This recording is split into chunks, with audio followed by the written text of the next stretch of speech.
ಇದು ನಾವು ಗಮನಿಸಬೇಕು ನೇಚರ್ ಹೇಗೆ ಅಂತ. ನೋಡಿ, ಇವಾಗ ಈ ಬಳೆ ನಾನು ಎಫರ್ಟ್ ಕೊಟ್ಟು ಹಿಡ್ಕೊಂಡಿರೋ ಅಷ್ಟೊತ್ತು ಇದೆ, ನಾನೇನು ಎಫರ್ಟ್ ಕೊಟ್ಟಿಲ್ಲ, ಏನಾಯಿತು? ಕೆಳಗೆ ಬಿತ್ತಲ್ವಾ? ಬಿತ್ತೋ ಇಲ್ವಾ ಕೆಳಗೆ? ನಾವು ಎಫರ್ಟಿಂದ ಒಳ್ಳೆಯ ಕೆಲಸಗಳನ್ನ ಮಾಡಿ ನಮ್ಮನ್ನು ಮೇಲಕ್ಕೆ ಎತ್ತಬೇಕು. ಬೆಳಗ್ಗೆ ಎದ್ದು ಯೋಗ ಎಲ್ಲ ಮಾಡೋದ್ರಿಂದ ನಮ್ಮ ಎನರ್ಜಿ ಲೆವೆಲ್ನ ನಾವು ಏನಾದ್ರು ಮಾಡಿ ಎಫರ್ಟ್ ಕೊಟ್ಟು ನಾವು ಕೆಲಸ ಮಾಡಿ ಮೇಲಕ್ಕೆ ಎತ್ಕೋಬೇಕಂದ್ರೆ ಇದು ಆ್ಯಂಟಿ ಗ್ರಾವಿಟೇಷನಲ್ ಪುಲ್.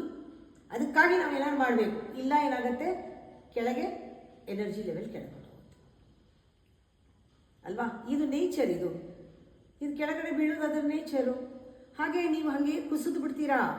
ಯಾವ್ದಾದ್ರು ಒಂದು ನೆಗೆಟಿವ್ ಥಾಟ್ ಬಂತು ಬೆಳಗ್ಗೆ ಎದ್ದ ತಕ್ಷಣ ಅಂದರೆ ಈ ಸಂಜೆ ಅಷ್ಟೊತ್ತಿಗೆ ನೀವು ಕೆಳಗೊಟ್ಟು ಹೋಗ್ತೀರಾ. ಯಾವುದೇ ನಿಮ್ಮನ್ನು ಎಳ್ಕೊಳ್ಳೋದು ಅದ್ರ ಸ್ವಭಾವ.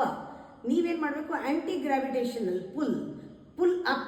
ನಿಮ್ಮನ್ನು ನೀವು ರೇಸ್ ಮಾಡಬೇಕು. ಎನರ್ಜಿ ಅನ್ಬೇಕಾದ್ರೆ ನೀವು ಹಾರ್ಡ್ ವರ್ಕ್ ಮಾಡಿ ಅದ್ರ ಕಡೆಗೆ ಕೆಲಸ ಮಾಡಿ ಮೇಲಕ್ಕೆ, ಒಂದೊಂದು ಯೋಚನೆಯಲ್ಲೂ ಮೇಲಕ್ಕೆ ಹೋಗಬೇಕು, ಒಂದೊಂದು ಕೆಲಸದಲ್ಲೂ ಮೇಲಕ್ಕೆ ಹೋಗಬೇಕು, ಒಂದೊಂದು ಭಾವನೆಯಲ್ಲೂ ಮೇಲಕ್ಕೆ ಹೋಗಬೇಕು. What you think it should take you up, what you feel, what you act, everything. ಅದಕ್ಕೆ ಬೆಳಗ್ಗೆ ಎದ್ದು ಯೋಗ ಮಾಡಿದ ತಕ್ಷಣ ನಿಮ್ಗೆ ಒಂಥರ ರೈಸ್ ಅನಿಸುತ್ತೆ ಎನರ್ಜಿ. ಸೂರ್ಯನ ಬೆಳಕಲ್ಲಿ ನಿಂತ್ಕೊಂಡ ತಕ್ಷಣ ರೈಸ್ ಅನಿಸುತ್ತೆ. ಅಂಥ ಕೆಲಸ ಎಲ್ಲ ನಾವು ಮಾಡಿದೆ 12 ಗಂಟೆ ಆದರೂ 11 ಗಂಟೆ ಆದರೂ ಮಲಗಿರೋದು, ಅಲ್ಲೇ ಕೂತ್ಕೊಂಡು ಹಾಸಿಗೆ ಮೇಲೆ ತಿನ್ನೋದು, ಕುಡಿಯೋದು, ಅಲ್ಲೇ ಕೂತ್ಕೊಂಡು ಟಿ ವಿ ನೋಡೋದು, ಹೇಳೋದೇ ಇಲ್ಲ. ಈ ಥರ ಎಲ್ಲನೂ ಜೀವನ ಮಾಡಿದ್ರೆ ಎನರ್ಜಿ ಎಷ್ಟು ಡೌನು. ಅವ್ರು ಇರೋ ಜಾಗನೂ ಅವ್ರ ಹತ್ರ ಹೋದ್ರೇ ಎನರ್ಜಿ ಎಳೆಯುತ್ತೆ.